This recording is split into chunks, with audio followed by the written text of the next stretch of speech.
good afternoon. Welcome to our Walk Wednesday series, live at lunch. We're back again to talk about some of our different walk chairs. And we're going to do this on a weekly basis until we get to our national walk on October the 16th.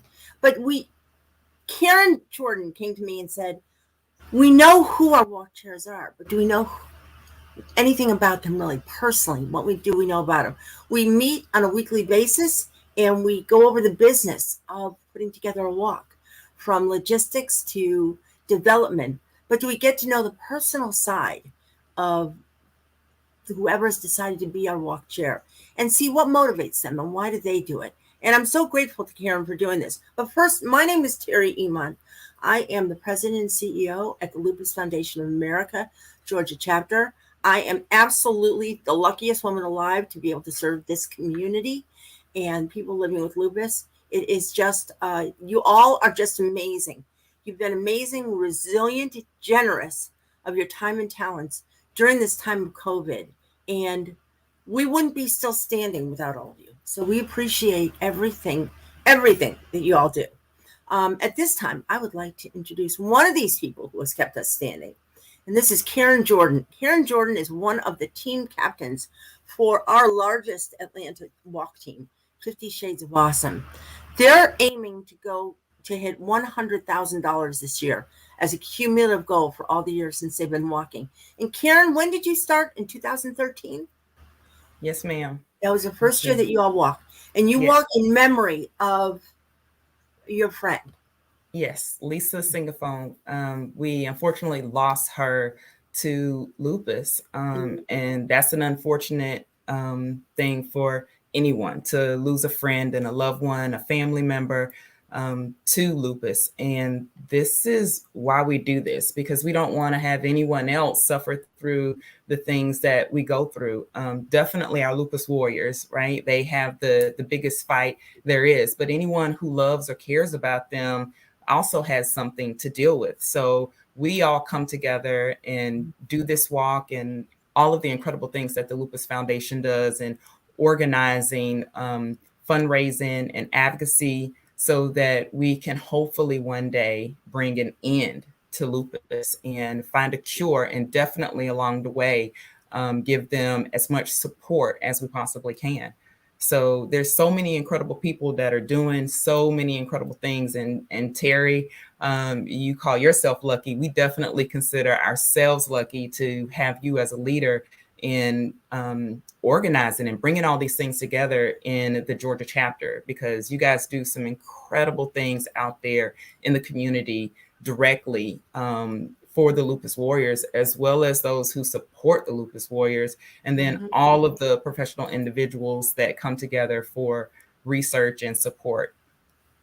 It's incredible. Right. And you bring up a great point there. When we talk about our lupus community, it's not just the person living with lupus, because lupus affects the family, not only the family, but family and friends. One of our chapters is doing a webinar on non-family members affected by lupus. So it's, how does it affect your friendships? How does it affect your work atmosphere? How does it affect different things? And it does. That's why we've got to look at all of these scenarios in the life of somebody living with lupus and how we can support that person and the community around them. So we are grateful for all that you do, Karen. And we're grateful to you for moderating this. Like I said in the beginning, you came up with this great idea to really get to know each walk chair and get to know, what motivates them, what makes them run, what is their why, really? What is their why? Absolutely. And you are just such a fantastic conversationalist, and you just have a great manner about you, and we're lucky to have you. But at this time, I am going to bring Timishea Price into this. And Timishea Coco Price is the chair of our Macon Walk to End Lupus now. And Timishea came in at a crazy time. Our first year to do the Macon Walk was last year. And of course, we had to be virtual because of COVID. And then again this year, when we were hopeful that perhaps we could have a real walk down there, the numbers have gotten too high again. And as a matter of fact, the numbers in Macon are higher than anything. And Timishea has kept us apprised of what's going on, and she's still motivated all of us. So at this time, I just want to mention that we were going to go down to Macon on Saturday, but we're not going to go down there now.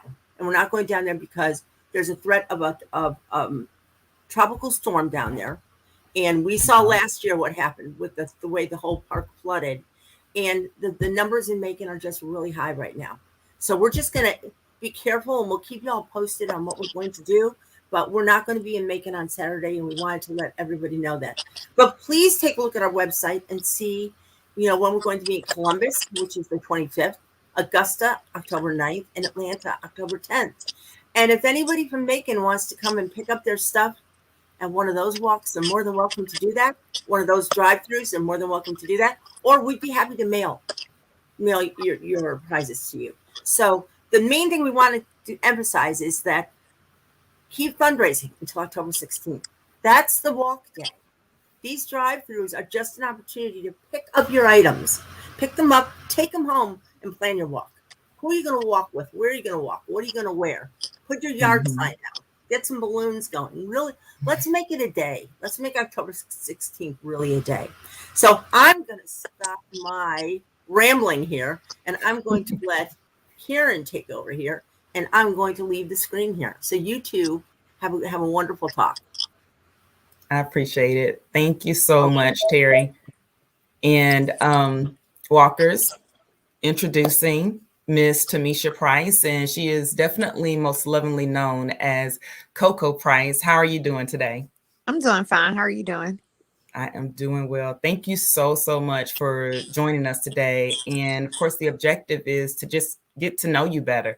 Most people are aware of, what we do here at the Lupus Foundation, but not really a lot about the people behind all these incredible events that go on and these massive walks and things that we organize. And it's a huge effort to organize the fundraisers and to create a place to raise awareness for lupus in the community.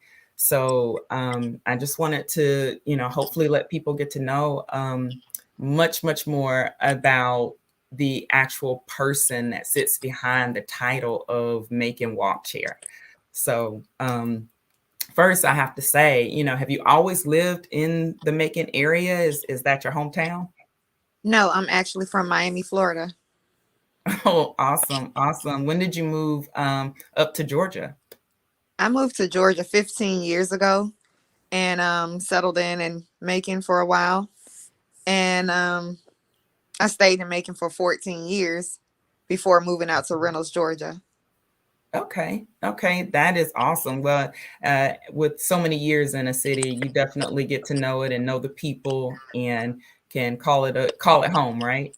Right. That is awesome. So one of the other things that I was very curious about is, do you actually have lupus?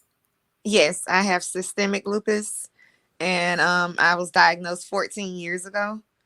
Once I became, it was about 13 years ago when I became pregnant, and I started getting sick all the time, and they didn't know why I was getting sick. It caused me to have preterm labor. And once I had the preterm labor, I still continued to get sick. So they ran a whole lot of tests on me, and it took about 6 months to a year before they had a diagnosis for me. The first diagnosis that they gave me was not correct. As we know, lupus mimics other diseases. So by mimicking something else, they thought I had something else.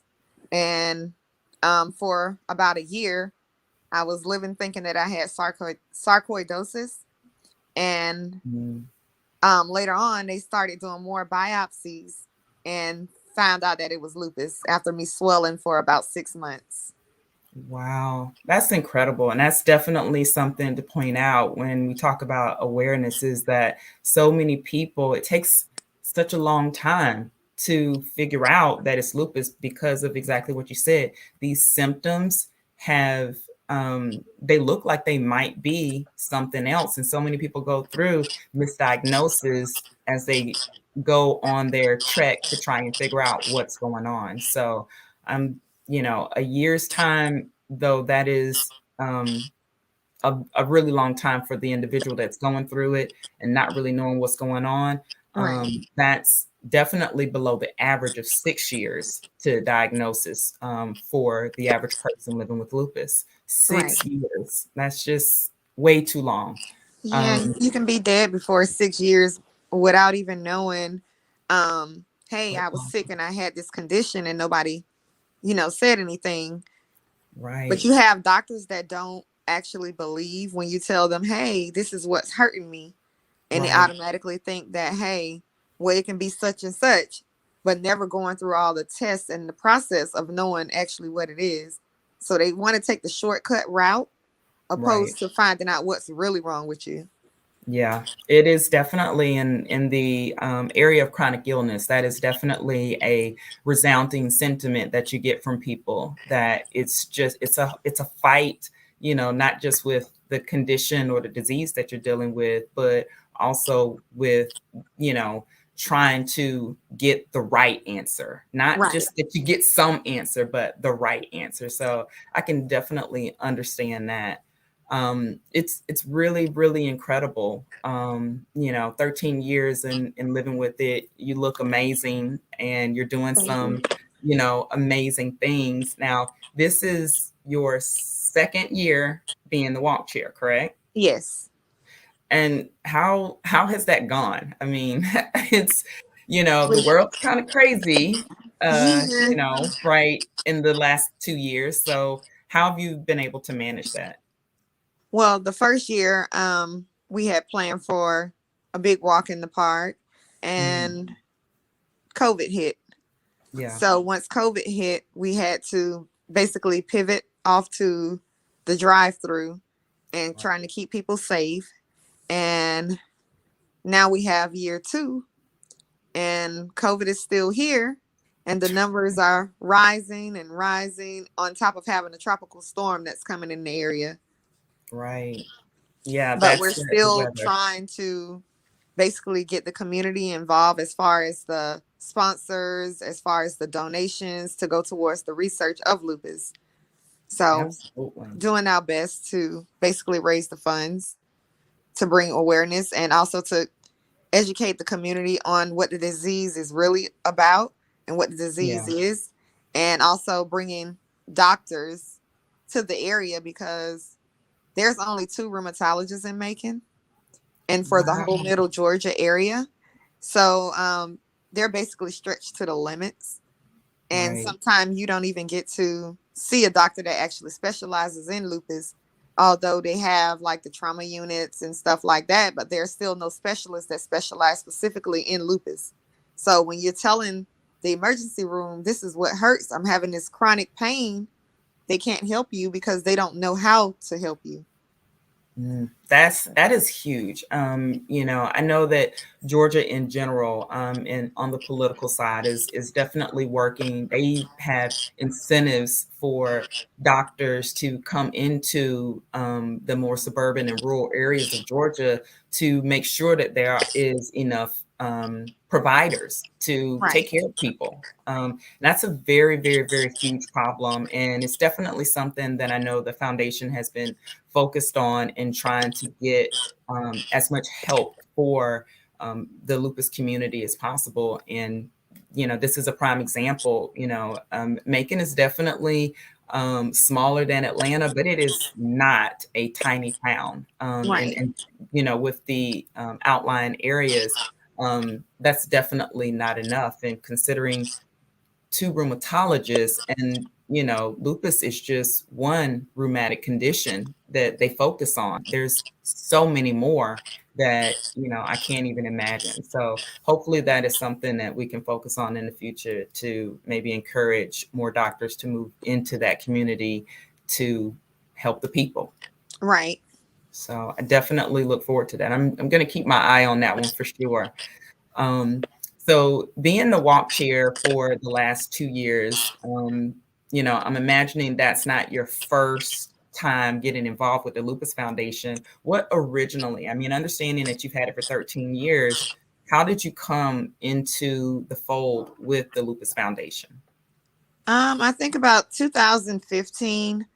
Um, I just basically did a Google search to find out more about lupus.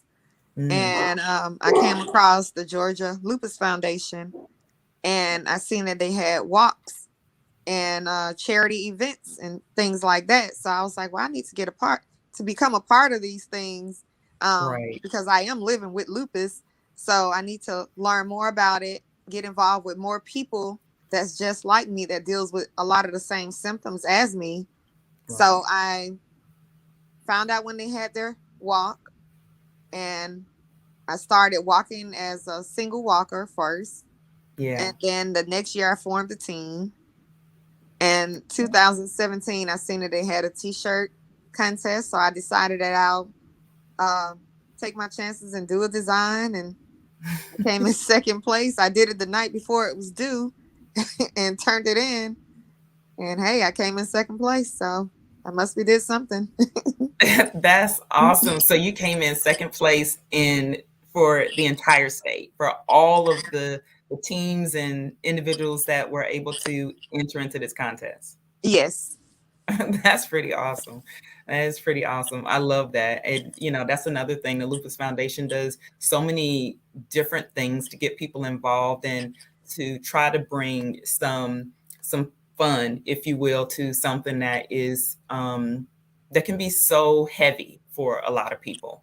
So this is definitely a good thing. I love that. I definitely need to share with me the picture from of the shirt that you had that won the contest. I'd love to see that. I can. Well, speaking of getting involved with the walk, what do you find has been the most challenging part in being involved with this? The most challenging part is basically raising the awareness and also trying to get the community involved to become like local sponsors and raising the Mm, funds, because a lot of people don't want to give any money towards the research of lupus because people don't know what the disease is really, what the disease is. yeah, So a lot of people don't want to donate toward it, opposed to like cancer, where everybody has heard of cancer. Not everybody has heard of lupus, so they don't want to donate to the cause. And being that this is a new walk in the city, right. um, a lot of people don't know about it. Although we have been on the radio. Last year I was on the radio station. Wow. Um, had a news ad and newspaper article with the Middle Georgia Informer newspaper. Right. And still, a lot of people don't know that this is actually going on. Yeah, that's a tough one. Fighting the battle against the awareness, which is a major objective of what you do as a walk chair, as an individual walker, as a team, the Lupus Foundation in general, right? Raising that awareness so that people are more educated about what they're dealing with. Right. Um, that's something that I'm very impressed. There's a lot that you are doing as the walk chair in the city to ensure that the word is getting out. So I definitely applaud you for that. And what speaking on that, like what is your goal? What do you really hope that you can accomplish this year? Prior to getting to our Grand Walk Day on October 16th. I really just wanted to bring more awareness to what actually goes on in the lupus community. And for people like me that don't have any resources, that don't know that these services may be available, and there's doctors that Right. are available, and how do you go about getting those doctors and getting more involved as far as rheumatologists, Yeah. specialists in general, educating the hospital on the needs of people with lupus, Yeah. and basically letting the community know that hey, there's people just like you. You're not alone in this process. That's a lot. That's huge. That's definitely a very, very big thing. So many people think of, when they're reaching these challenges in life that they're the only one. No one else is going through the same thing when that is, you know, Definitely not. I mean, it's a sad reality, but it's not. There's many, many more people, and those things that you talked about, the support groups, and raising the awareness so that everyone is in on what's happening is a huge thing. Getting the that advocacy part of lupus. Um, you know, what other things do you do? I mean, the TV, the radio, the newspaper, you're doing so many things. Do you feel like you're gaining ground in spreading advocacy throughout the community? I don't feel like I'm really getting as much response into the efforts that I actually put in. Yeah, I even put out little photocopies of the Lupus Walk to like the gas yeah. stations, local stores, Wow. and it still doesn't get the response as in, hey, let us get involved. Let us help more people, get the Yeah, community involved. Let us become a sponsor so that way the walk can continue, so we can continue to raise research and awareness for people with lupus in the community. yeah. That's a huge one. But what I'm hearing, you're doing all the right things, and sometimes it just takes time. You've only come into bringing the Macon walk. This is the second year, right, in your Yes. city, and definitely you have a huge, huge, huge obstacle against you with COVID. And that has definitely made things a lot more difficult across the board for many people, and definitely for the way that we traditionally do the lupus walk. So Right. I really commend you with all the things that you're doing, and I think it's just a matter of time. Given time, uh, the ways and the things that you're doing to reach out on the major platforms, as well as going down to going door to door, putting up notices in stores. That's amazing, Coco. That is absolutely amazing. And I want to say, like, you know, what motivates you, but I think it's pretty obvious. But I'd love for you to speak to that. Like, what is your motivation? What do you, in the grand scheme of things, how would you like this to really look in Macon, um, behind your Just leadership? basically um helping people like me, not everybody, know that there's a way or that there is other doctors that you can see. Not, Yeah, hey, this is a community thing and we're in Macon in the middle Georgia area. yeah, So, hey, Coco helped me find a doctor that can see me to take care of my absolutely. lupus. Hey, Coco, see this doctor. Let me go try them out and see if they can help me. So that's all I wanted to do was basically bring the awareness, Hmm. also advocate, Yeah, as well as get us some doctors that can see us yeah, instead of sending everybody to Atlanta and other places yeah. when we That's a have long more drive. resource. Yeah, and everybody don't have a car or Yeah, transportation to get to these doctors that are so far away from the middle Georgia area. So yeah, it's more of bringing the awareness and getting doctors involved to see patients with lupus and say, hey, I've diagnosed this patient. They have lupus. I'm going to see them on an ongoing basis, but there's nobody like that right now. So we're trying to bring that to the middle Georgia area. right. Yeah, that's a huge thing. That's really great. And I have to say that I believe that Macon is extremely lucky to have you as the walk chair, because you're doing some outstanding work, and I can definitely see that um, moving forward. And it almost kind of, just brings me back to another little bit of information that I heard, that you have a new endeavor now. Technically, right now, you're retired. but you've not taken the opportunity to just sit back and take it easy. And of course, you have this incredible responsibility with the Macon Walk on your shoulders. But what else are you doing? What's this newest endeavor that you've got coming up here? Okay, this January, I have already been elected. So this January, I'll take office as Reynolds City Councilwoman. So, and I'll be the first African American woman to take on this responsibility. That is absolutely incredible. And congratulations to you. Thank you.